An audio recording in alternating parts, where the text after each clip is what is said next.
On June 6, 1968, our nation lost one of its greatest voices for justice.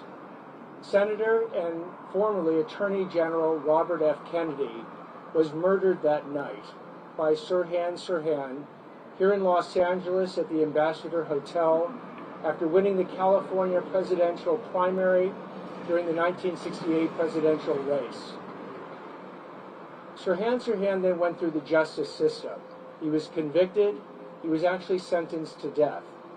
And then several years later, the Supreme Court reversed the death penalty, and he was given a sentence of life with parole because the sentence of life without parole didn't exist at that time.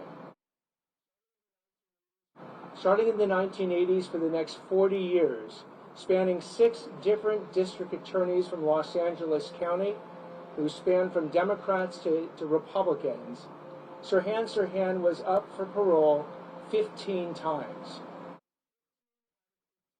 But on the 16th time, George Gascon was the district attorney, and George Gascon decided not to send a prosecutor with the family of Robert F. Kennedy, to that parole hearing.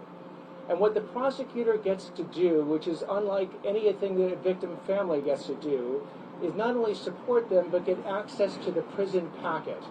And that's the packet that the parole board will actually review to see whether or not someone is eligible and qualifies for parole. Without the prosecutor there that time, they did not have access to the prison packet. And a 2-member parole board decided several years ago to grant parole for Sirhan Sirhan on his 16th time, when George Gascon was the district attorney. Fortunately, the governor, Gavin Newsom, reversed that grant of parole, and Sirhan Sirhan remains in prison, and his last parole opportunity was also denied. We are doing this press conference in front of the Hall of Justice, in front of George Gascon's office, where he makes the decisions not to send prosecutors to parole hearings, in order for him to hear loud and clear how erroneous, how harmful, how dangerous that policy is, and why it needs to stop. And since he has chosen not to stop that policy himself, we're going to have to stop it for him by voting him out of office, bringing myself into office, and having that policy reversed on day one. The most basic job of government is to protect the people who live under its rule. And this guy has utterly failed to protect the people of Los Angeles. We're standing here with some of the most beautiful people in the world.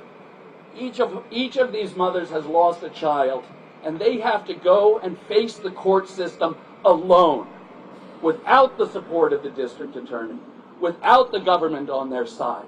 And that is dead wrong. We need to stop that in Los Angeles. We need a new voice, a new face. We have Nathan Hochman here who cares about the people.